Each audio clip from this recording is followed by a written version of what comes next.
Or send a self-addressed business-size stamped envelope to C-SPAN $100,000 National Scholarship Competition, 400 North Capitol Street Northwest, Suite 650, Washington, D.C., 20001. Voting is definitely important, so you have a voice. C-SPAN, the political network of record.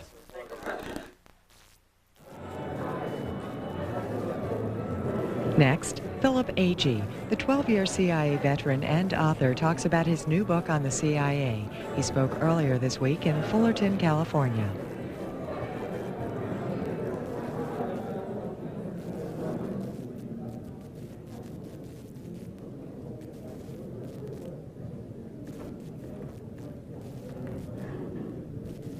Good evening. This is not on.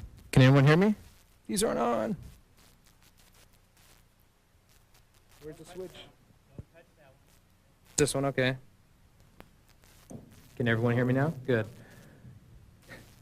All right, good evening, everyone. We'd like to welcome you to Cal State Fullerton. The organization that is putting this event on is AS Productions.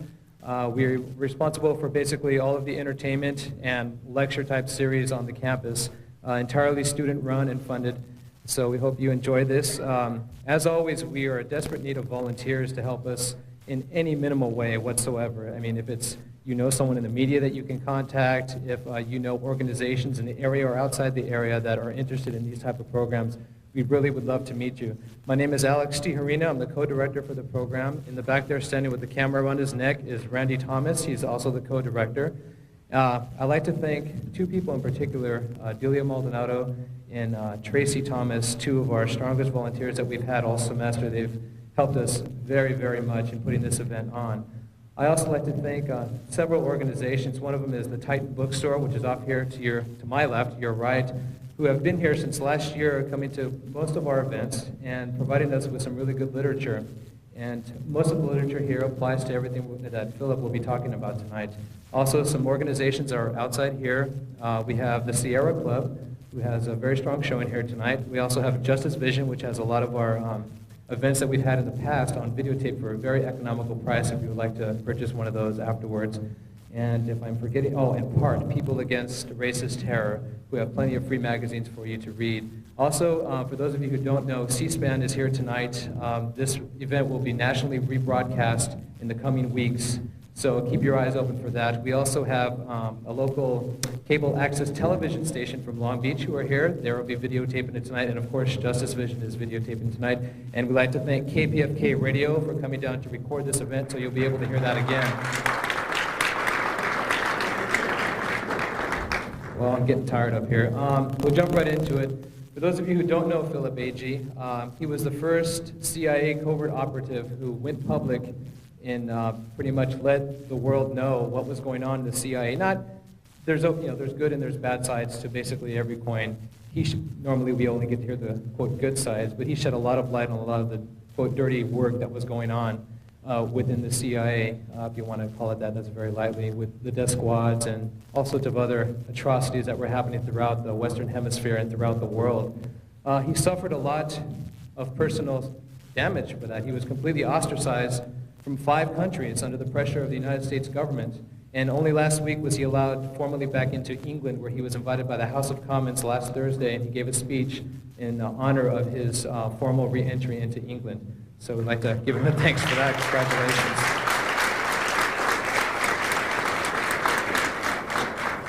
I'd like to prep tonight by telling you that he's going to give a lecture that he's never given before. He's been working very diligently to write this lecture, so you're in for a real treat, I believe. For those of you who are not familiar with the books that he's written, I'm just going to mention 2. One of them, the first one that he wrote, and probably one of the most popular, is Inside the Company, a CIA Diary, which I believe is no longer in print in the United States, which is why we don't have it here for you tonight. The other one is his autobiography, On the Run, which describes in detail what was going on after he published that last book. And we have plenty of books over there, and he will be signing some of those books if you'd like to buy one of those books and like to have him sign it. And with that, I'd like to introduce Philip Agee.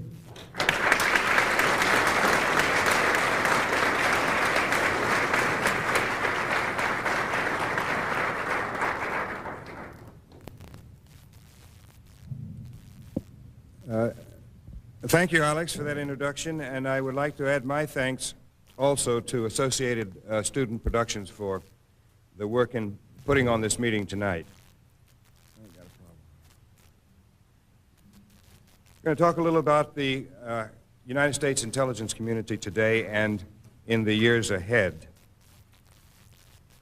It was, in fact, a really gratifying experience to go back to London last week because it was 18 years since I had been expelled, deported from Britain along with my family, and that had been followed by deportations from France and from Holland and Germany and Italy, and refusal of entry by Norway, all NATO countries under pressure from the United States.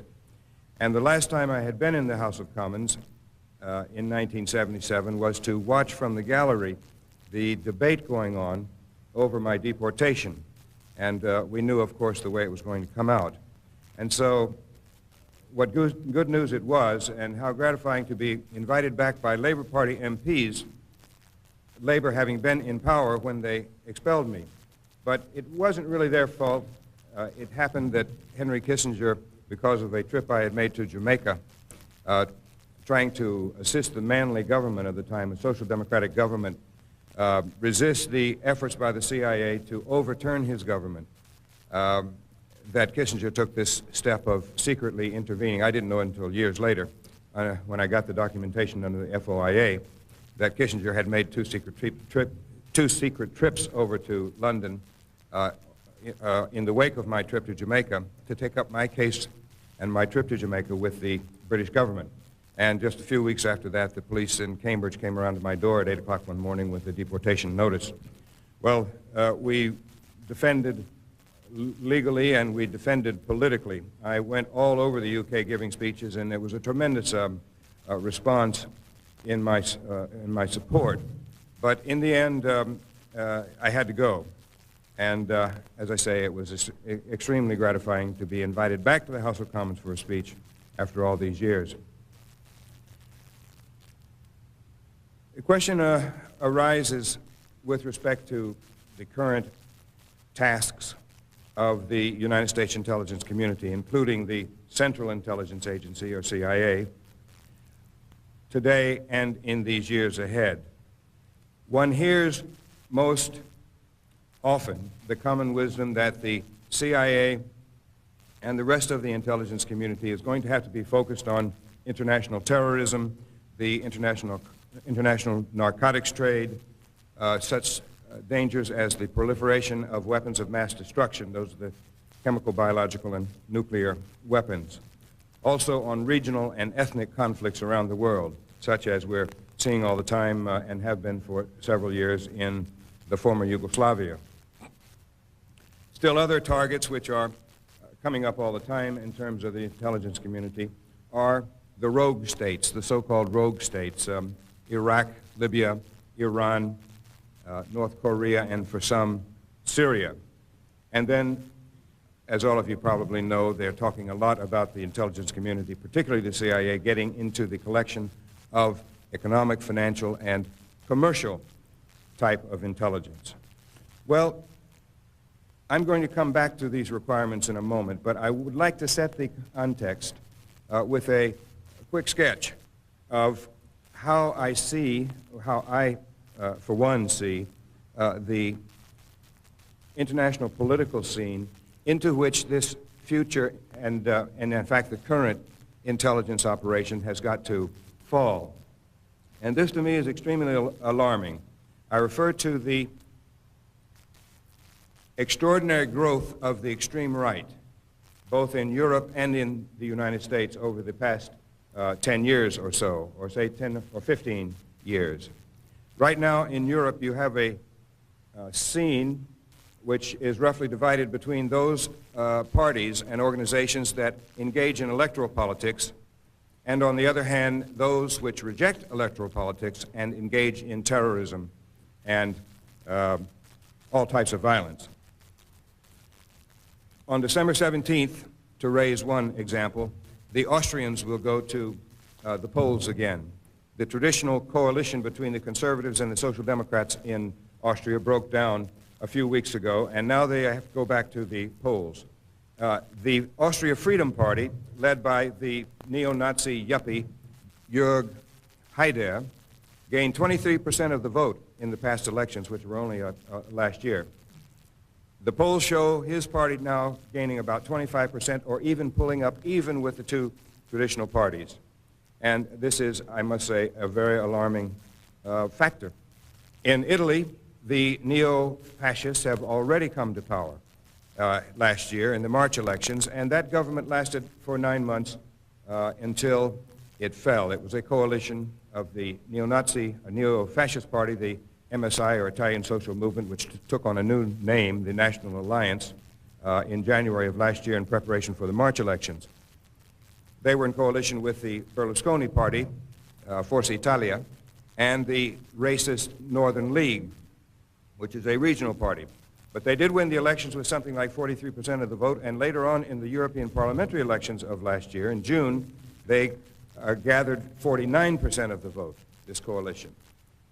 They did fall apart, but the neo-fascists are remaining very, very strong in Italy, and it is possible that this coalition will come together again and that they will form the new government when elections occur in the spring. Not a very pretty prospect either.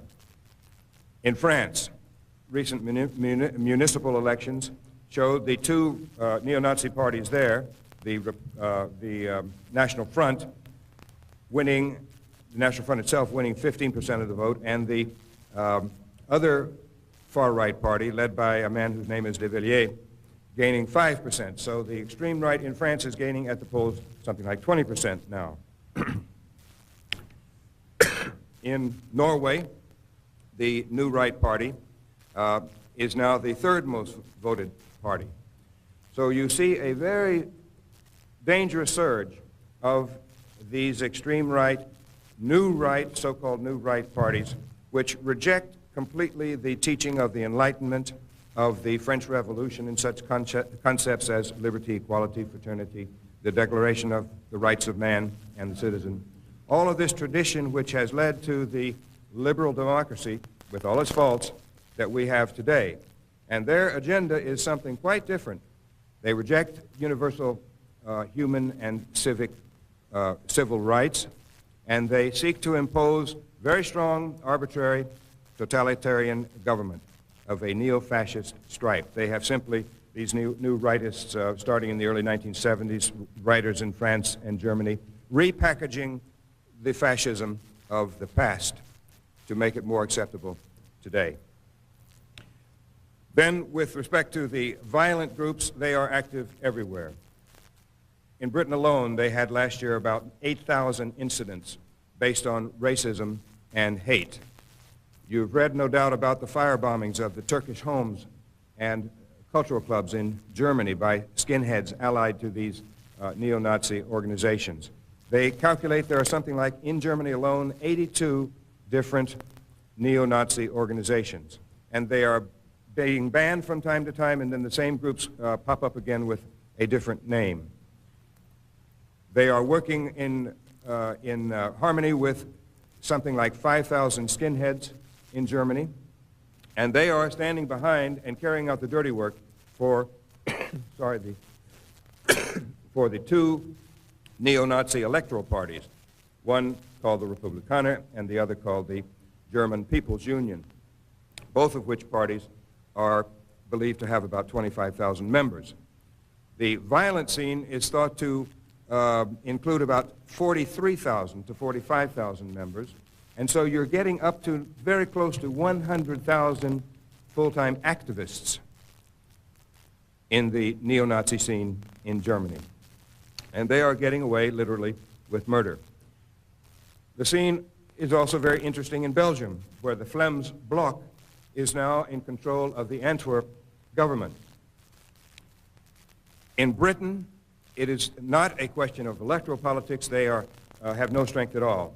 But they are involved in attacks all the time.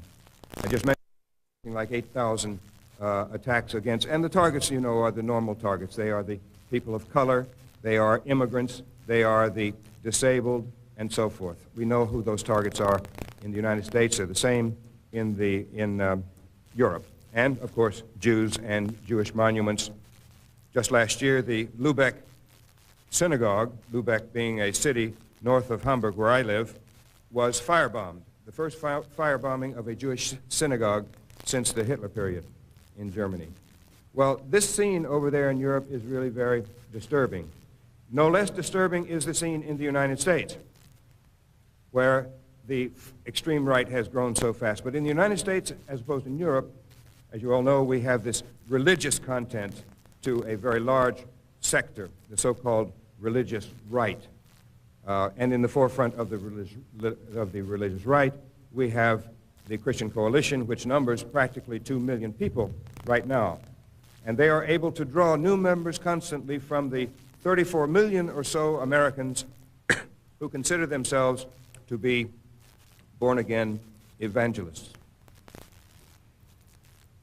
This religious right is seeking to take control of the Republican Party. As you may know, some of you, the Christian Coalition has said out and out that they hope to control the Republican Party fully by the year 2000. They already have taken control of the state apparatus of the Republican Party in between 20 and 30 states, according to what I've read. What do they want to do? They want to impose a fundamentalist interpretation of biblical law on all the rest of us by legislating into the civil law of the United States what they deem to be the proper morality as they see it, taken from the Old Testament. This is also a position of a growing movement called dominion theology, or best known through the writings of a man whose name is Rushdoony. And these are people who seriously intend to impose their morality on all the rest of us. From the Christian right, we have the remnants, of course, of the tax revolt movement of the 70s and 80s, as expressed through the Posse Comitatus movement, found in the county superiority movement, or the county supremacy movement. And you are probably aware, I would expect, that these people say that there is no higher than the county in the United States, and that the Constitution did not give the federal government the right to collect income taxes.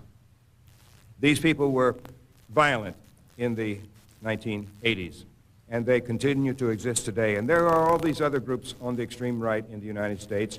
The Christian Patriot movement, for example, which in turn spawned the private militia movement following the Ruby Ridge shootout and the events of Waco. The FBI apparently estimates that in the private militias in the United States, there are between 10,000 and 100,000 members, which means that they really don't know. They have no precise idea. But there's no doubt that these groups are growing all the time because of the economic situation in both Europe and in the United States. In Europe, within the European Union, most of the countries of Western Europe, about 385 million people, unemployment is at 12%, which translates into 20 million people unemployed. These people are resentful. They are looking for reasons for their condition. And they are, of course, scapegoating, as they always have. The same thing, or something similar, is happening in the United States with the export of millions of jobs. Especially the white men with less education and less skills are wondering what it's all about. They are bewildered, they are alienated, and they are angry, as you know very well. And these are the millions of people from this great pool that the militia movement can draw on. I might just mention that with respect to the Oklahoma City bombing, I think it's very possible that that was carried out by a very small group following the doctrine of leaderless resistance as developed by one of the leading figures in this movement, a man whose name is Louis Beam. He's a former leader of the Texas Ku Klux Klan, a former helicopter gunner in Vietnam, who is now closely associated with Aryan nations at Hayden Lake in Idaho, not so far in fact, from Ruby Ridge, where the Weaver shootout took place. This is also a very disturbing and alarming scene, and this, to me, is the real danger in the years ahead, because these militias here in the United States are the potential brown shirts of the coming years, and all they lack really is a leader, a charismatic leader. I might also mention another growing movement which is very closely allied with militias, but it's a religious movement, the Christian identity movement. This is a theological development from British Israelism, which came over to this country in the last century and then was developed into an unrecognizable form. These people, and I can't go into this at great length, although I could, but they believe in pre-Adamite people, that God created inferior beings before Adam and Eve, and that the non-Aryans in the world today are descendants from these pre-Adamite people, meaning people of color, of course, and anyone with darker skin than Aryans. They look upon those people, non-Aryans, as mud people, that's what they call them, and they refer to the government in Washington as ZOG, standing for Zionist Occupation Government. They consider the government to be the enemy, just as the militias do. And this is a church movement. They actually have churches, and they have been very strong here in Southern California through the years, since the 1930s. So this is a scene in the United States. And as I look at the picture, the government and those who are dealing with what the targets of the intelligence community should be are being, as always, still blind in the right eye. They speak of the Libyans and the North Koreans and so forth, which are, in fact, legitimate targets. But you will not see the far right in Europe or the United States really on the agenda. It could be now, after Oklahoma City, that the FBI is taking a closer look at the extreme right and at the militia movement, the violent part of the extreme right. But so far, I haven't seen that it, in fact, is happening. Well, consider the CIA today. They have had some very unfortunate developments, as we all know, in recent years. The worst, of course, was the Aldrich Ames case, in which he was able to work for the KGB and then for the Russian Foreign Intelligence Service for nearly 10 years, during which they paid him more than $2 million, of which he spent a large portion in the most ostentatious way. No explanation at all how they did not get on to him earlier. It was plain, apparently plain, incompetence. But not only did he tell the Soviets all that the CIA was doing against them, and he was involved in anti-Soviet operations, so he was in the perfect place to be able to tell them what was being carried out against them. And in fact, according to press reports, he caused the arrest and execution of a dozen or more people in the former USSR. Ames not only did those things, but he also, working with the Soviets, was able to place CIA sources, double agents, which were really under the control of the Soviets. People were feeding false information into the CIA, and it was going to the top level of the United States government. This was just in the newspapers last week. It was going to the top levels of the United States government, including the president. And they were getting this false information. And the CIA, apparently, it's in dispute right now, but there is some reporting that the CIA was actually passing this information up the line to the president and others at the top level, knowing that it was doubtful. Well, that is another thing that Ames did. But that was not the only problem. These are what are known as counterintelligence failures. I might mention here very quickly, kind of at the beginning, the difference in practice and theory between various types of operations. There are three fundamental types of operations in intelligence.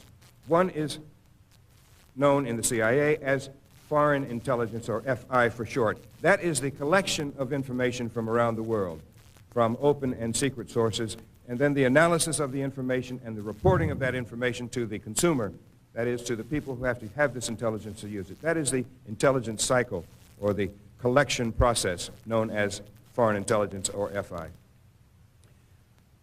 The second of the three categories is known as counterintelligence, or CI for short. These are all the efforts that an intelligence service undertakes to prevent the penetration of the service by hostile services. It also includes the efforts by a given service to penetrate other services. It's a kind of two-way street. And the worst failures of the CIA in recent years, of course, have been in this counterintelligence field. The third category is covert action, or CA for short. This is known in the Soviets or the Russian tradition as active measures, but we called it covert action. And these are the ways in which the CIA, which has the charter for covert action in the United States government, has attempted to manipulate the events in other countries through the penetration of the institutions of power, beginning with governments and political parties and military and security services and trade unions, women's organizations, youth and student organizations, churches, and in a very important way, the public information media.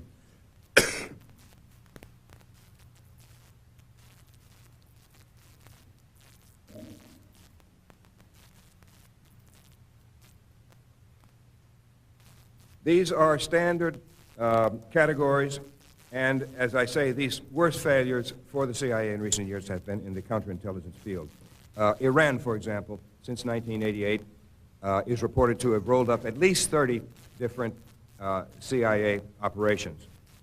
Then in 1985, there was the defection of Edward Lee Howard, a CIA officer who was trained to go to Moscow and work in the CIA station in Moscow inside the U.S. Embassy. He was found to be involved with drugs. He was fired from the CIA, and he then defected to Moscow. He got away from the FBI, who had him under surveillance, because he had told the Soviets everything he knew about the CIA people, that is, the Russians, who were working for the CIA in the Soviet Union.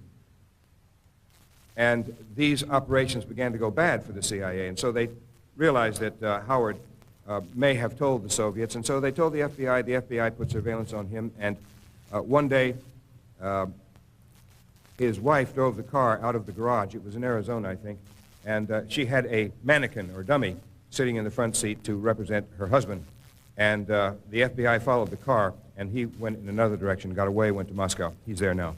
He was able to tell them quite a lot. Then in 1987, there was a defector from the Cuban intelligence service. His name was Aspillaga. And he was able to tell the CIA that every one of their operations in Cuba that the CIA thought was a genuine operation was in fact a double agent, really working for the Cuban intelligence and security services. As a matter of fact, the Cubans, knowing that Aspillaga had told all of this, ran an 11-part television series in the summer of 1987 in which they showed camera taken of these CIA people working out of the U.S. intersection in Havana, going to put objects underneath stones and in holes and so forth. You see a man and his wife driving out to an isolated section where they would get out of the car with a picnic basket, walk over to this wooded area, and then hide something. The Cubans, in other words, had mounted cameras, hidden cameras, to take video of these CIA people. Well, there were 27 different cases which were revealed on television. All but one were Cubans.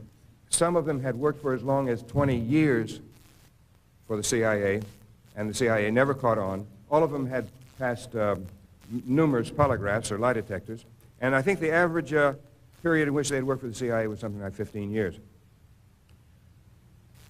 Well, one of the problems with the CIA's predicament in these years, these recent years, has been the tremendous pressures put on the case officers in the field for recruitments, and they are promoted, and their fitness report is written on the numbers of recruitments that they undertaking. Not so much on the quality of the information coming in, but the numbers game again, as in Vietnam.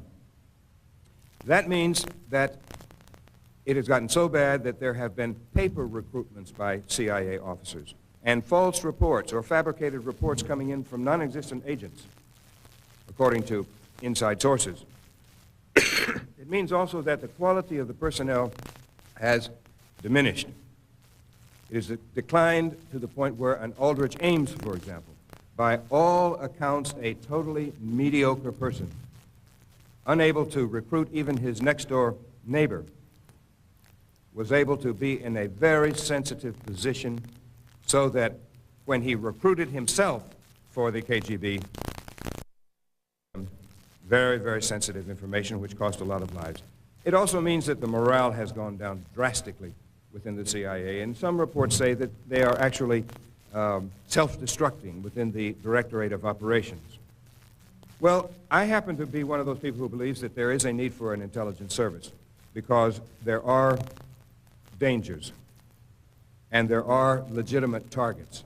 And these ones I mentioned earlier, like international terrorism, the narcotics trade, the proliferation of weapons of mass destruction, these are all legitimate targets because those are real threats to ordinary people in the United States. But when you take economic, financial, and commercial intelligence collection, I want to assure you that there's nothing new to this. It has been going on all along.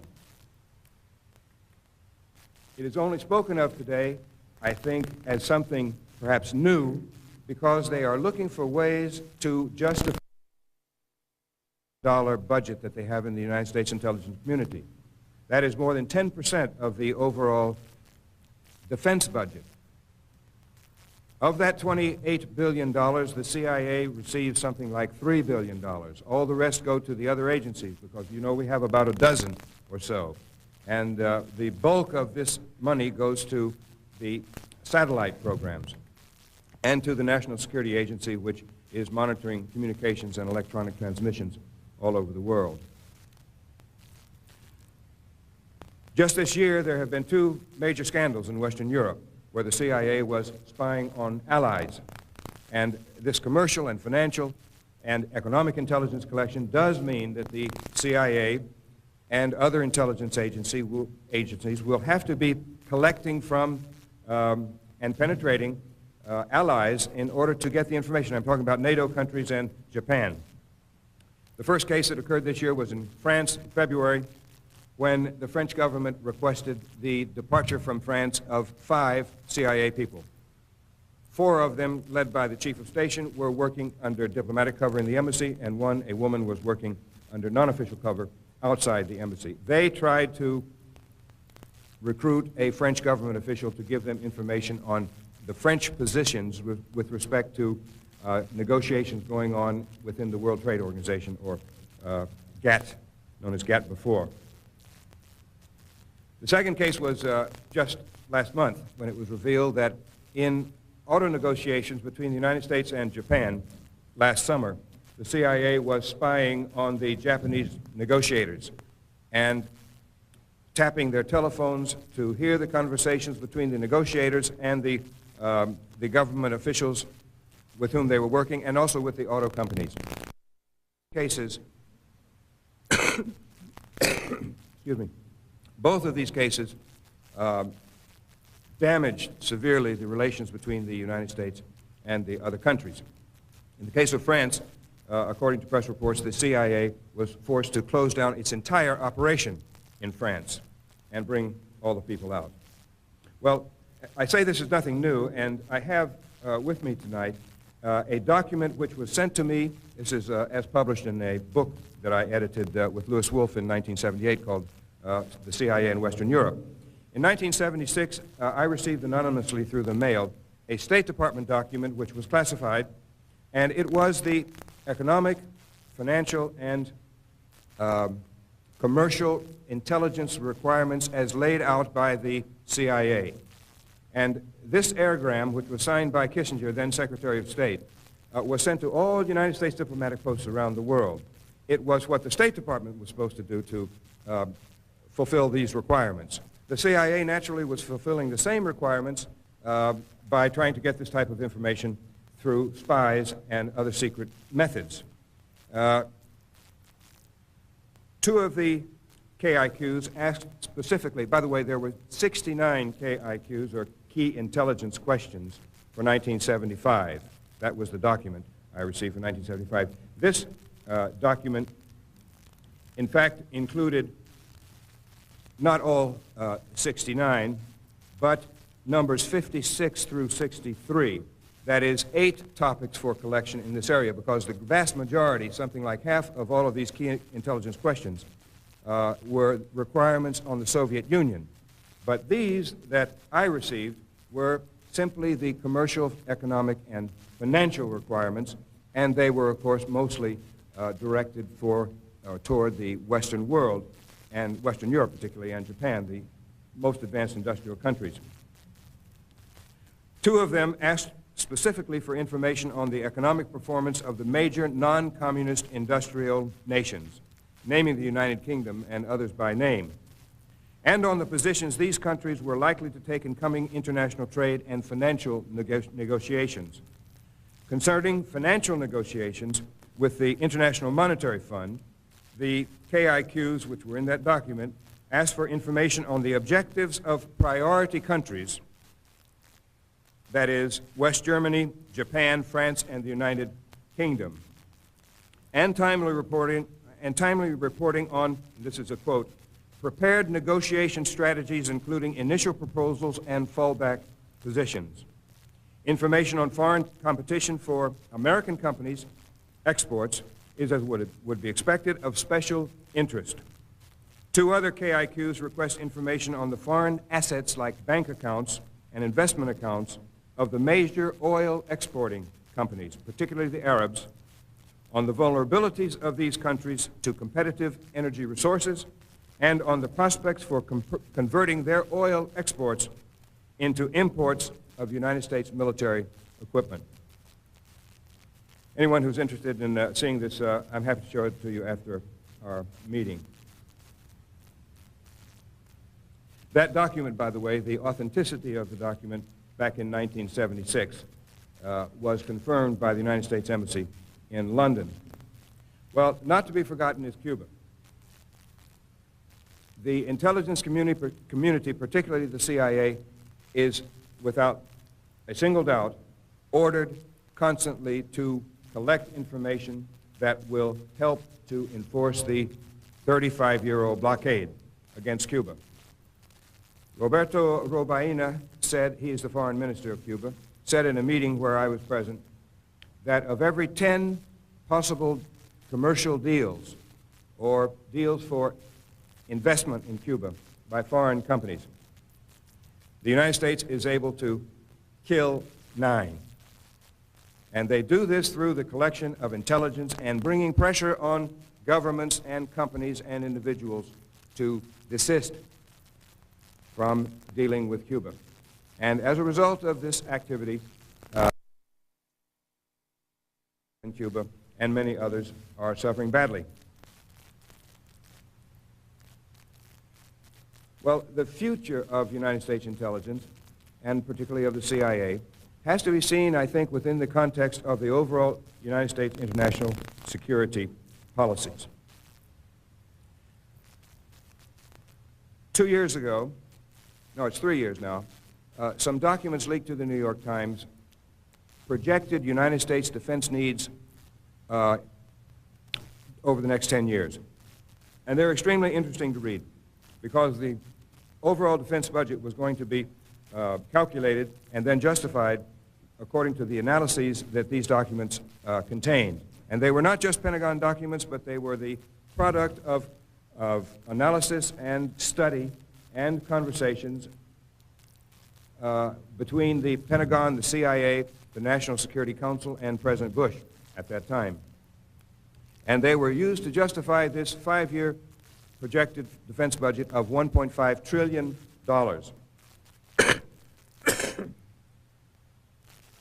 The scenarios that they had drawn up was another war with Iraq, a war with North Korea, simultaneous wars with North Korea and Iraq, a war to defend a Baltic state from a resurgent and expansionist Russia, a war to defend the lives of United States citizens living in the Philippines, in case the New People's Army had prospered, a war to defend the Panamanian government and the canal against quote-unquote narco-terrorists, and their seventh scenario was the emergence of an anti-U.S. global adversarial rival, those are their words, or another quote, aggressive expansionist international coalition. This document went on to say, and this is a quote, our strategy must now refocus on precluding the emergence of any future global competitor. Our first objective is to prevent the emergence of a new rival, either on the territory of the former Soviet Union or anywhere else. Another quote from the document is interesting. The United States must account sufficiently for the interests of the advanced industrial nations to discourage them from challenging our leadership or seeking to overturn the established political and economic order. They're talking about allies there. We must maintain the mechanisms for deterring potential competitors from even aspiring to a larger regional or global role. This is what I interpreted as a global bully unipolar plan for the New World Order. Well, if the United States is going to assert hegemony around the world, then they are certainly going to have an intelligence service and an intelligence input to do it. And there is much overlapping between what I mentioned earlier, foreign intelligence, counterintelligence, and covert action. They overlap constantly. There is also an economic background to these policies, because the United States for at least 100 years has realized that we cannot consume within the country all that we produce. And in order to avoid depression, such as the one that occurred in the 1890s, the United States has got to have access to foreign markets for exporting surplus production from this country. We also have to have access to foreign labor and to foreign resources. To give you an idea of what this means for the United States economy, I want to just mention a few figures. And this comes from an article I wrote a couple of years ago. The economics of Cold War domination meant large transfers of wealth from south to north. And this is still going on today through the so-called neoliberal economic project, also known as the free market system. From 1982, when the debt crisis reached critical mass, to 1990, the net flow of wealth from south to north was $418 billion. And this is transfer from the poor countries to the rich. This net transfer resulted from average monthly payments of interest and principal of nearly $12.5 billion by the South, or a 9-year total of $1.3 trillion. Such payments, as Susan George points out in her book, The Debt Boomerang, were only possible through accumulation of new debt by the poor countries, which by the end of 1990 owed 61% more than they had owed in 1982. Mass misery and environmental destruction in the South are part and parcel of the continuing net transfer. This is continuing today, and the United States is attempting to impose all over the world, but especially in the South, Latin America, and other third world countries, this neoliberal system. And it is a continuation of what I just read. That is, that they are contributing to our prosperity. That is, to those who have prosperity in this country. Even now in Mexico, with NAFTA not even 2 years old, there are grave developments for the peasantry, for example, and for workers in Mexico as a result of NAFTA. Just as there are grave problems for workers in the United States through the export of their jobs to such places as Mexico. Well, where covert action is concerned, there is going to be resistance. And so there is going to be a need to intervene and to do what we were doing during the Cold War against the left. Because wherever there is resistance to this economic system, there is going to be a need for the United States to intervene to help its friends and to be putting down, penetrating, dividing, and destroying those groups and organizations and people whom they see as threatening. I want to give a couple of examples right now on covert actions already undertaken in the 1990s, starting with Haiti. In 1986, the CIA set up SIN. That stands for National Intelligence Service. That was a Haitian service which was set up by the CIA and funded by the CIA, trained by the CIA, and run by the CIA, supposedly as an anti-narcotics organization. In actual fact, they got involved in trading narcotics, as has happened plenty of times in the past. These people were involved in the coup against Aristide in 1991. You know he won 67% of the vote. He only served a few months when the military coup occurred. There is much reporting and certainly much belief that the CIA was very much involved in that coup because Father Aristide is anathema, really, or had been seen as anathema to U.S. objectives in Haiti and the rest of the hemisphere. He was a priest whose beliefs were based on liberation theology. And liberation theology, which comes out of the Medellin, Colombia, 1968 Bishops' Conference, was based on what they call the preferential option for the poor throughout Latin America. And Aristide believed that it was time for the poor to organize and to demand justice. That is one of the reasons, of course, probably the main reason why he was elected with such a huge majority in the 1990 elections. Well, one of the people who worked in SIN as a teacher, teaching on liberation theology, naturally calling it communist, was this Emmanuel Toto Constant. In 1991, with support from the CIA and the Defense Intelligence Agency, Constant begins to form these death squads that became known as FRAP and got really going in 1992, 93, 94. They killed as many as 5,000 or 6,000 people, murdered them, tortured them to death. Well, he was on the CIA payroll. And this is a type of covert action. It's an intervention to try to control the politics of a foreign country.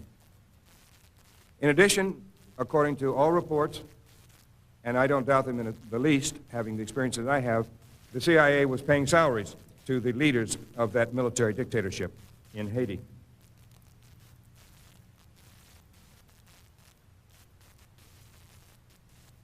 The next country I'll mention is Guatemala.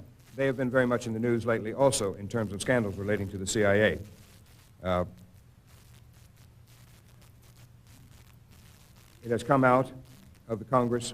Congressman Torricelli was one of the people responsible for making this public, that the CIA was intimately connected with the Guatemalan military death squads that killed Michael Devine, a United States citizen innkeeper in Guatemala, and the husband of Jennifer Harbury, an American lawyer who was a guerrilla and who was captured and tortured to death. The CIA covered this up from Congress and from the White House, apparently, and now the new CIA director, Deutsch, has fired 2 CIA people involved in this cover-up and has disciplined 8 others. But this is standard procedure, working with these services, to know that they are involved in these activities. And I knew it when I was in the agency. I worked with police and military security and intelligence services in South America. And in fact, in one occasion, I even heard the moans and groans of a person being tortured coming through the walls into the office of the chief of police, an army general in Uruguay. One more thing about Guatemala is that it also came out that in 1990, when George Bush, with a flurry, canceled military aid to Guatemala because of the human rights violations in that country. At the same time, he instructed the CIA to keep on passing millions of dollars to the Guatemalan military, secretly, $5 to $7 million per year. And, of course, as we sit here today, the CIA has its people in the Guatemalan General Staff G2 section, which is their principal intelligence service, and also in the Presidential General Staff, where they have this so-called archivo, or archive, and which forms one of the major death squads in Guatemala. And the killing goes on. It all goes back to 1954, when the CIA overthrew a democratically elected civilian government on behalf of the United Fruit Company and installed a military dictatorship, and it has been the same ever since 1954. Finally, I'd like to mention Bulgaria. Quite some different distance from Latin America, but Bulgaria had elections in 1990, and the former Communist Party of Bulgaria had renamed itself, as had so many others. They now call themselves in 1990 the Bulgarian Socialist Party, or BSP in English. They won the elections free and fairly, according to Western observers who were there. They won something like 47% of the vote over the opposition coalition, which won 36%. And they took 211 of the 400 seats in the parliament. The United States would not accept this. And so, through the National Endowment for Democracy, I'm sorry I don't have enough time to go into the background, but this is a U.S. government-funded foundation modeled on the German political foundations. It serves as simply a conduit for money going to the AFL-CIO International Program, the Democratic Party International Program, the Republican Party's International Program, and the U.S. Chamber of Commerce's International Program. They are spending tens of millions of dollars. And so they begin funding students, they begin funding an anti-government trade union organization, and from the time of the elections on and the victory by the Bulgarian Socialist Party, which had converted itself, by the way, into an electoral party along the lines of social democracy, of Western social democracy, they decided, these opposition groups decided to make Bulgaria ungovernable. And they did it with help from the United States. Not only from the National Endowment for Democracy, but also from the Free Congress Foundation, one of Paul Weyrick's many groups operating out of Washington. Who is the person running this program for him against Bulgaria but Laszlo Pastor? Laszlo Pastor is a man with a long history of fascism. He was a convicted war criminal in Hungary, served 2 years. Then he came to the United States. He was a leading figure in the Arrow Crossed, which during the fascist period, which was the most fanatic of all the Nazi organizations in Hungary when they had the Nazi dictatorship coinciding with the Hitler period in Germany. This man came to the United States and he attached himself to the Republican Party, and he's been, since the 50s, one of the principal people in the ethnic and nationality organizations of the Republican Party. He is now in charge of this program in Bulgaria, or in 1990, the program in Bulgaria, also assisted by National Endowment for Democracy. The demonstrations go on, and eventually they are successful, and the government, by November, is forced to resign because of a general strike. The United States was not, as has been the case so many times before. I could recite a litany all night of similar cases. They were not satisfied with the decision of the Bulgarian people in a democratic way, electing the party that they did not want, just as they did not want Aristide and Lavalas in party in Haiti, or they did not want the Labor Party in Brazil in the early 1960s in power. All of these examples of people being elected, parties being elected, governments being elected, and the United States not accepting democracy, but overthrowing them. And that's what they did in Bulgaria in 1990. The reason was not only that these people were former communists, but that they were going to go slow in terms of the reorganization of the economy. They were not going to apply the shock therapy which had been applied with such disastrous results in Poland and in the former Soviet Union. They did the same thing in Albania in 1991. The Former communists reorganized as a new party, won an overwhelming victory in the 1991 elections in Albania. What happened in Bulgaria then happened in Albania, and the government was forced to resign. Well, the CIA at the moment, according to most of the reports, has a covert action budget of about $500 million. But it's not really clear because all of these figures are supposed to be secret. But the best guesses that I've read calculate it to be between $500 million and $1 billion for secret intervention in the affairs of other countries. And I believe that this is going to certainly go on in the future because you can see what is happening in Mexico. There is opposition to this neoliberal economic project. It is not just in the Zapatista movement, but remember that they went into action on January 1st of last year, the day in which NAFTA went into effect. And they knew what was going to happen with this so-called free market policy. And so they opposed it. But it's not just the Zapatistas that are opposing it, but around the Zapatista movement, there is a huge support movement that developed in Mexico, as well as the main opposition party led by Cuauhtémoc Cárdenas. And so there is going to be resistance in all of these countries, and I don't have the slightest doubt that the CIA is working overtime in Mexico, trying to help the Mexican government put down the Zapatista movement in Chiapas, and everywhere else the opposition is cropping up in Mexico. They're doing it because they have always supported the PRI, and they want stability before anything else in Mexico. And I have a feeling that they are now preparing perhaps for a transition of power to the PAN in Mexico, and they want to make it as stable and problemless as possible.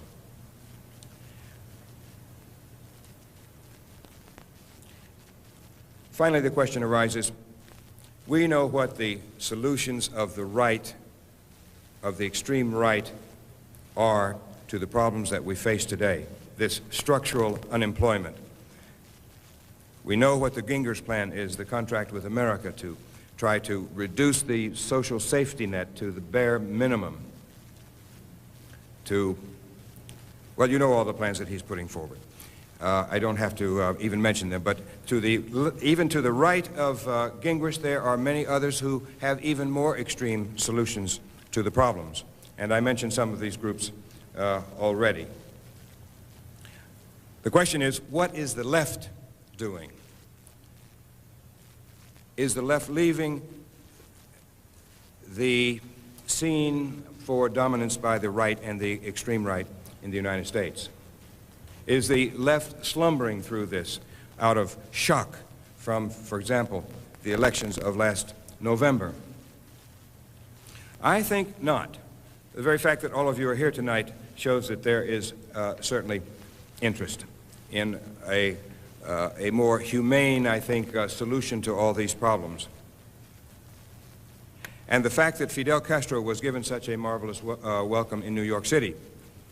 I don't know about the Time magazine in the United States, but the Time that came to me over in Europe has Fidel on the cover again, featuring the fantastic reception that he got by so many people, from so many people in New York City when he was visiting the UN just recently. So there's no question that, that people are out there who are looking for progressive solutions to all of these problems.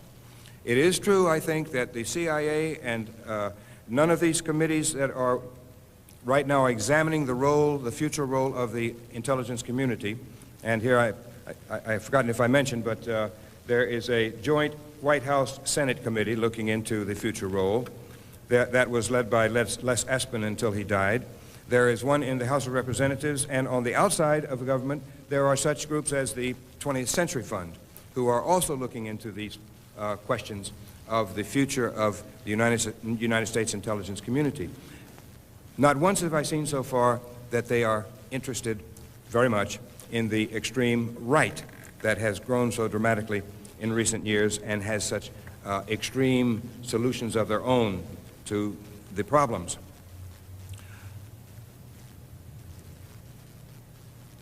But I think certainly there is and there are progressive solutions to all of these problems that we have got to find.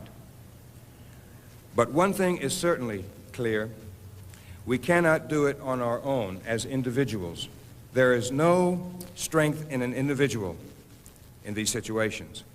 One has to belong to an organization.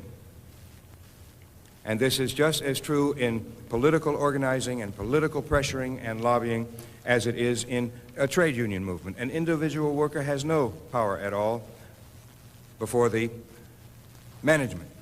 But they do have power when they unite. And the same goes for all the rest of us who want to see progressive solutions to the problems that affect us every day. And so I would simply leave you with the exhortation to, if you're not involved yet and you want to see solutions, humane solutions to the problems, then one has to get involved with a group. There is a green movement, of course, around. There are student organizations. There are new parties which people are trying to form. And, of course, there is always the solidarity movement.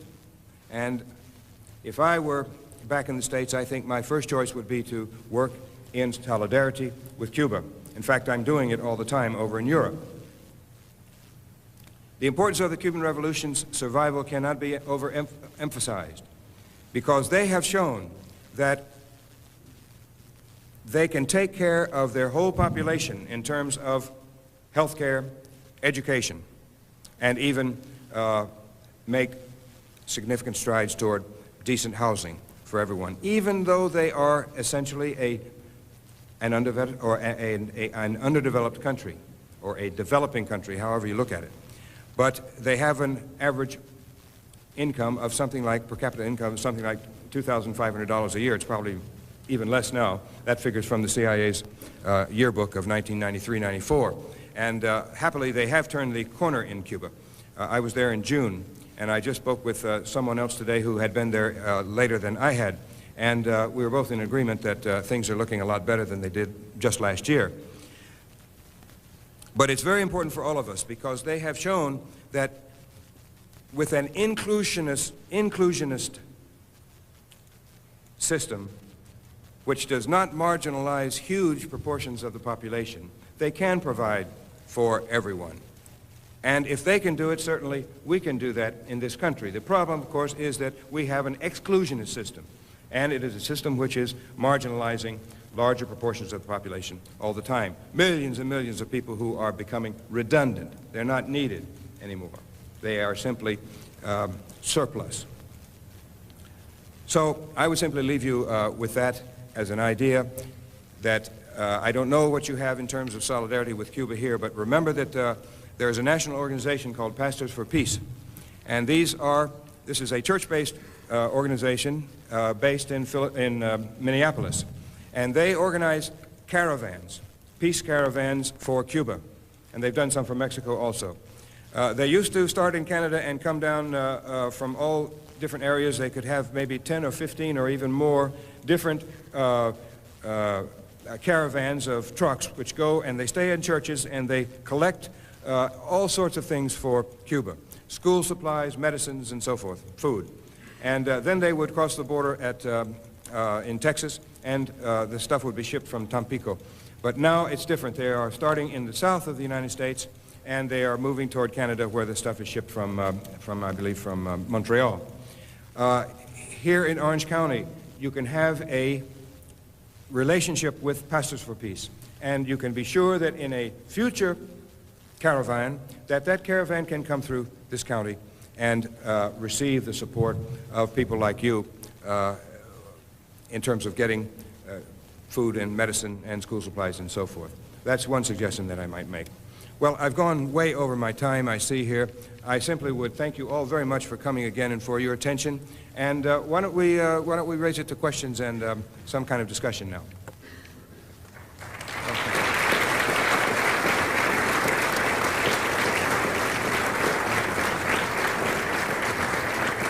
Thank you very much for that. Questions. This is the microphone where you can come and ask questions. I heard a lecture a while back by Michael Perini. He had a little ingenious method of determining who goes first, who goes second, and whatever. He said, why don't we just have it, we'll start off with a woman, then we'll go a man, then we'll go a woman, then we'll go a man, or whatever. And that way, everyone will have equal opportunity. So if we can do that, everyone's not scared to ask a question, please come up. The other thing is, a couple of announcements that I forgot to make is, this is our mailing list outside. We have plenty of shows that are coming up next semester. If you're not on this, please put your address on there. We will be having Howard Zinn coming in April.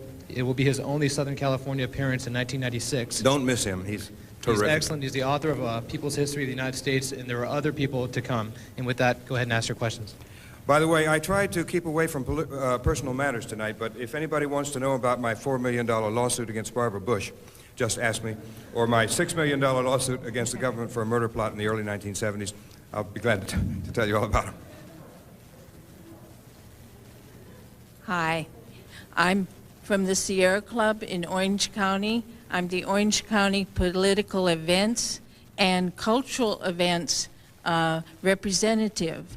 And we are very much concerned what happens with rotten government. Rotten government equals rotten politics or vice versa, and then you get a rotten environment. They're all inextricably involved. You really can't separate any of them, and we're working for environmental justice and really working hard. You can join us for cents a day.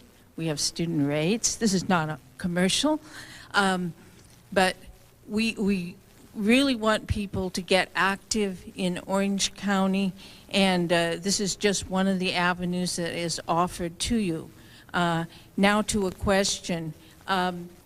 In Germany, I understand fascism never died and is definitely on the rise. How safe is it for my friends who are from the country of Eritrea, which is just north of Ethiopia? How safe is it for them to remain living in Germany? They're taking their chances. It is a roll of the dice, more or less. And you never can tell when these people are going to attack. And they will attack simply because a person's skin is black, yes, or because they look different, or they look like a Turk. They're out looking for people to attack, the skinheads are. And the skinheads are very closely allied, or very much a part of the neo-Nazi movement in Germany. As I mentioned, there are more skinheads in Germany than in any other country. The ADL calculates that there are some 5,000 or so in Germany. So I think any person, I have a very good friend there, former student of mine at the University of Hamburg, who's coming around from time to time. Her name is Sheila Jackson. She comes from Chicago. And she talks about the problems that she has, and they are really very serious. And she's nervous. But she's staying there for a time being and before coming back to the United States. But it is a calculated risk for any person of color to live in Germany right now. And certainly the same applies to Jews. It applies also to anti-fascists. There is an anti-Antifa movement among the within the neo-Nazi movement in Germany, and that is they are going out and searching for and attacking people who are working against them. They've even published hit lists with names and addresses. And so there, in fact, in Germany, less attacks going on now than there were 2 years ago. But that's mainly because the Kohl government has adopted much of the extreme right program to take the winds out of their sails. It's a danger, yes. Yes, I'd like to address a question to you about the, I hesitate to call it the national security state because that sounds like it's too unified. There's a woman poet, she made the observation that you have a secret ballot and they have a secret government, and never shall the two meet. I think she hit the nail on the head. And it seems to me that the only real checks and balances aren't the ones we were taught about in government class, but rather the infighting within and between these intelligence organizations that comprise the national security state. And my question to you would revolve around the events in Oklahoma. Given the historical background of how the FBI, for example, operated in San Diego with the secret army organization, they always tend to penetrate at or near the top of those organizations. The SAO, they ran the number 2 man. They provided 80% of the financing. It was a right-wing paramilitary group, the offshoot of the Minuteman organization. My question to you is, these militia units, would it not be, since they're not a homogeneous group, but rather heterogeneous, would it not be likely that there is a good deal of penetration at or near the top of those militia groups by various elements within the national security state? I think it's likely to assume that, yes. I think it's valid, to assume that they are penetrated. At what level, I couldn't tell you, of course. They certainly didn't stop the Oklahoma City bombing, and that is one of the reasons for penetrating, is to anticipate these types of operations. They were not able to penetrate World Trade Center bombing either, but that was not militia. That, as we know, was foreign, foreigners at least, and for different motives. But yes, I think that certainly they are taking them into account since Oklahoma City. Whether they put much emphasis in the private militias before Oklahoma City, I don't know. It seems, I have the impression that they did not. But they certainly better right now, because those people are going to carry out more bombings. They view the government in Washington as the enemy. And as you read more about them, you see how they are using high tech. They have the info telephones, they have the faxes, they have the internet, and they are in contact with each other.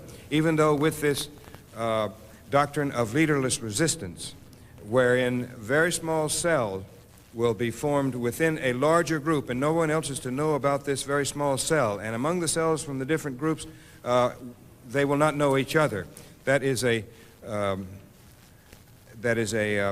think I mentioned already, a doctrine which was promulgated by this neo-Nazi Louis Beam to prevent penetration of these small action cells. They are organized along the order of the 1980s, which came out of William Pierce's book, the Turner Diaries. And that was a group of up to 40 people who were involved in bank robberies and armored car holdups and murder during the 1980s, 83, 84. But I think that's the best answer I can give you to the question. I think, yes, certainly the government, if it's not, it certainly should be. Well, thank you very much for your answer. You're welcome.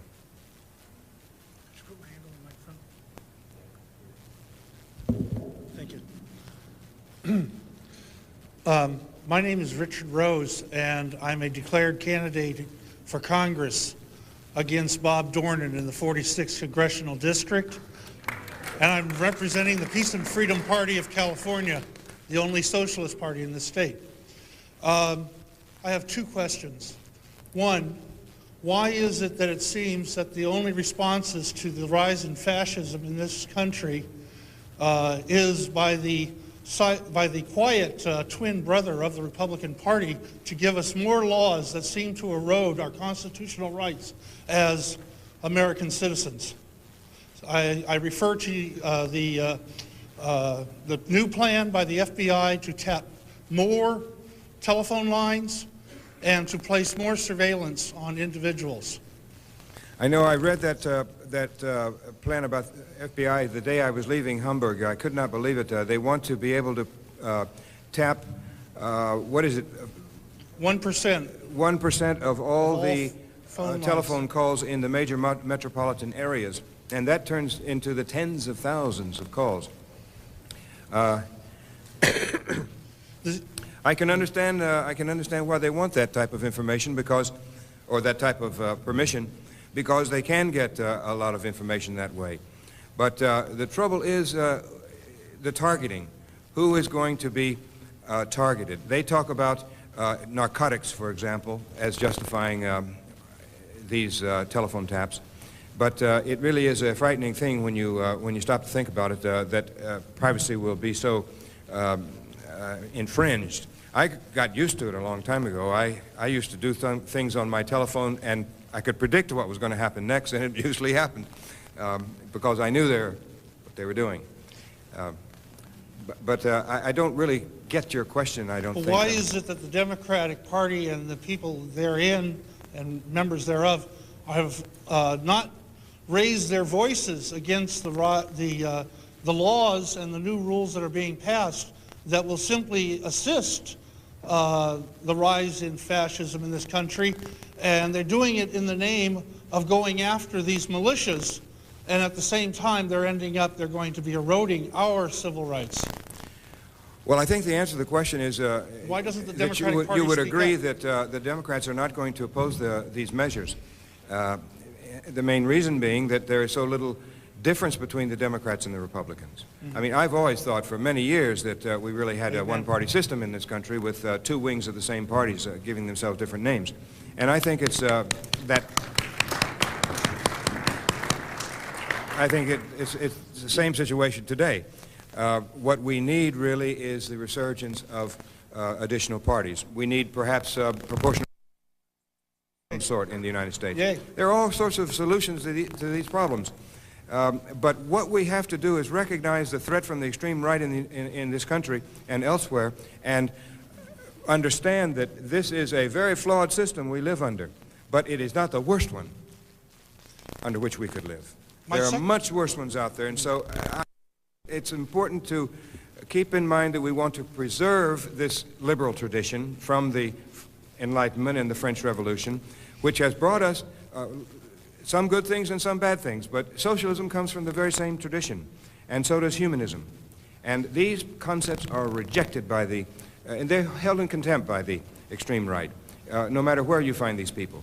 And it is something for us to defend and to carry on with developing a better society all the time, more justice, more equality of opportunity, and so forth. Little we have. My second question is this.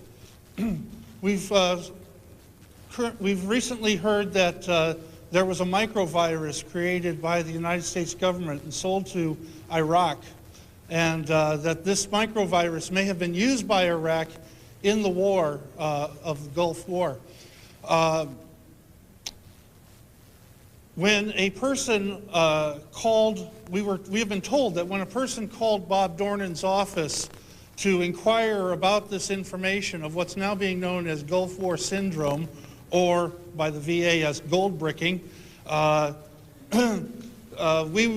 person was hung up on and immediately was recontacted by the National Security Agency. Is there any reason to believe that this information is true? I couldn't tell you. I didn't hear that. I'm unfamiliar with the story of the virus. I'm not unfamiliar with the Gulf War syndrome and how it's afflicted so many people. But we will recall the Agent Orange episode 2 from the Vietnam War. They didn't want to recognize the damages caused to GIs from the use of Agent Orange, and they still are refusing to recognize that this Gulf War syndrome is really a widespread thing coming out of the Gulf War. They recognize individual cases of problems, but I don't think they recognize so far that there is an institutional question involved. I don't know about the virus, though. Thank you very much. You're welcome.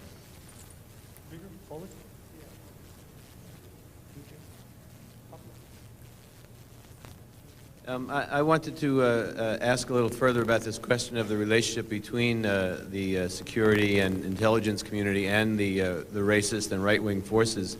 There have been a number of exposures recently in Canada where the Royal Canadian Mounted Police apparently and the Wackenhut Corporation had people at very high levels not really penetrating but actually building up the neo-Nazi apparatus in Canada, and on the other hand that the white supremacists in Canada had extensively infiltrated the Canadian Army Special Forces, and in the Somali incursion several of them had been involved in literally racial attacks against Somali people, killing a number of Somali civilians to earn their points to be white supremacist warriors. And in Germany, some similar recent disclosures. I think Der Spiegel has put out that one of the main leaders of the neo-Nazi movement in Germany is currently on trial with a man named Alphins, is apparently an operative for German intelligence. And on the other hand, in this country, we've seen that Larry Pratt, who is one of the leaders of the militia movement, you mentioned the situation in Guatemala, and in fact, he is somebody who had been part of the Reagan foreign policy apparatus involved with the Council on Inter-American Security, and wrote a book which was the model for the militias in this country about the experience in Guatemala of the civilian armed patrols, which were used as a counterinsurgency force to augment state power in Guatemala, to do what the Army and the CIA-backed forces couldn't do themselves. They evangelized Guatemalans and armed them to carry out warfare against the similar experience he talks about in his book in the Philippines, where John Singalab was involved in arming sort of the right wing of the Aquino movement, also a kind of Christian populist force that was given weapons and used to as a counterinsurgency tool in the Philippines. And then he takes that model and applies it to the United States and says we have to form these Christian militias. So I think that there's really, at the beginning, these security forces and intelligence agencies need to pay more attention to those groups, but I think there's a more malicious reciprocity that goes on between at least some elements of these national security and counterinsurgency operations and the racist right and fascist forces you're talking about. So I was wondering if you could comment on what you perceive, for example, in Germany now or in the United States, to your knowledge about the role that these security agencies might be playing and actually building up. In Europe, I haven't seen any indication that, I don't think I've seen any indication that suggests government involvement in the building up of these forces, because the governments over there are competitors with these political forces in the electoral sphere, and certainly where the violence is concerned, the governments stand nothing to gain through this violence that is carried out against the usual targets. So I don't think I've seen anything in Europe. In America, with the exception of the Canadian situation, I don't recall any indication that there have been, on the federal level at least, indicators of support for the development of the private. Have had support in the past. Posse Comitatus also has been on the local and police departments or individual police officers. There they have found quite a bit from the past. And you know, very good books for anyone interested. Terrific books coming out right now on the extreme right in the United States and in Europe. And there are such things as reports from the European Parliament on their investigations of the 80s and 90s into the rise of neo-fascism, neo-Nazism, xenophobia, and racism. So there's an enormous amount of reading material out there for those people who are interested, and you can find it without the least trouble. Yes? Yeah, I had a lot of questions, but I'll ask you too. Whatever did become of that United Fruit Company in Guatemala, and also how is the CIA involved with the United Nations foreign policy? And you mentioned Mexico in the south as far as what I would call suppressing the unions and keeping the wages low in Mexico, and you mentioned a little bit about resources. And then at the same time, I don't think they could be so stupid to know that that would cause massive immigration over here, which I still believe the United States lies in its historical books about the conquest of the southern states of Mexico. So I'd like to, for you. Yeah, that first question about Guatemala, I didn't quite get that. Whatever it became of the United Fruit Company that you mentioned. Well, at one point, the president of United Fruit, or CEO of United Fruit, jumped out of the building in Boston, killed himself. I think his name was Black. And then it may be that the company split or they changed its name. But I'm not really sure if Chiquita Brands is what was formerly United Fruit. Maybe someone here knows. You're nodding that it is. Yeah, and United Brands is the new name they took on. And I think they've even changed that one now.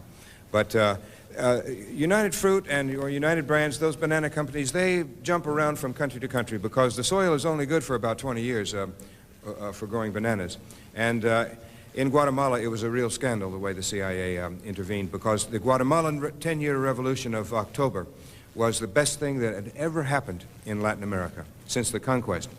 They put top priority on education during the first few years. And then when Arbenz came in 1952, they enacted an agrarian reform, which affected the lands of the United Fruit Company. And it so happened that on the board of United Fruit, not on the board, sorry, senior partners in the law firm that served United Fruit, Sullivan and Cromwell in New York, were the two Dulles brothers, Allen and Foster Dulles. John Foster Dulles was then Secretary of State for Eisenhower, and Allen Dulles was the director of the CIA. Eisenhower approved a plan to overthrow the government and to turn the clock back in Guatemala, and that happened. And it has been one horror story ever since 1954 when that occurred. And we can see that the CIA is still in there, like they always were. And before it was to counter communism or to defeat communism. The guerrilla movement and the government are in talks right now, as some of you will know, and the chances are that they may be able to keep this peace process going and stop the war. But only recently the government visited a massacre on a bunch of peasants who were coming back, a group of peasants who had come back from years of exile in Mexico City. So Guatemala has a very long way to go before it's can be called a respectable place to live or to support. 1988 Mexican presidential elections. Mr. Cardenas, the center-left party candidate, by all accounts except the PRI, he won that election. Yes. Of course, he was never seated. One presidential term later, in the 1994 Mexican presidential elections, he came in a distant third behind the PRI and the center-right party, the PAN. First, I was wondering if you believe those election results, if you believe that the center-left party really did almost sink into oblivion in that one presidential term.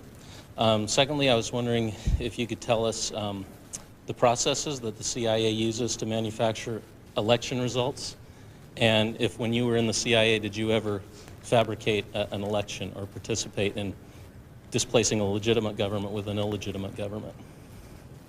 Well, first, as far as Mexico is concerned, I'm a little bit removed from that scene. I know the PRD has had very large internal problems, and I think those internal problems were reflected in those 1994 elections. Certainly he did not do as well as before.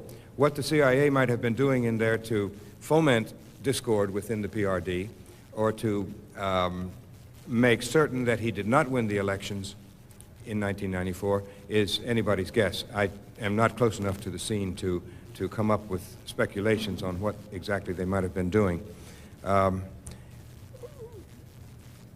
I was not involved in rigging elections. We did give money to our selected candidates who usually won. And these candidates would run from a conservative party, for example, in Ecuador, where they, at the party meetings, they had a crucifix on the table, very closely allied with the Catholic Church down there, to the social Christian movement, kind of like Christian Democratic movement, to right-wing social democrats. Our enemies list started with left-wing social democrats to socialists, communists, and so forth, all the way to the armed left. And in elections, we were always involved, yes. I was involved somewhat in the 1964 Chilean elections because we were spending huge amounts of money in the Chilean elections to prevent Allende from being elected, having almost been elected in the previous presidential elections in 1958. In 1964, we poured in millions of dollars to the Frey campaign. That was Christian Democrat. And I was over in Uruguay channeling money, Chilean escudos, they were called at that time, over for use by our station in the embassy in Santiago for the election operation. The CIA, election operations are the oldest, in fact, of the CIA. The very first big operation that came into being with the founding of the CIA in 1947 was the Italian elections coming up in April 1948. And the first item on the agenda for the first meeting of the National Security Council, which was established by the same law as the CIA, the National Security Act of 1947.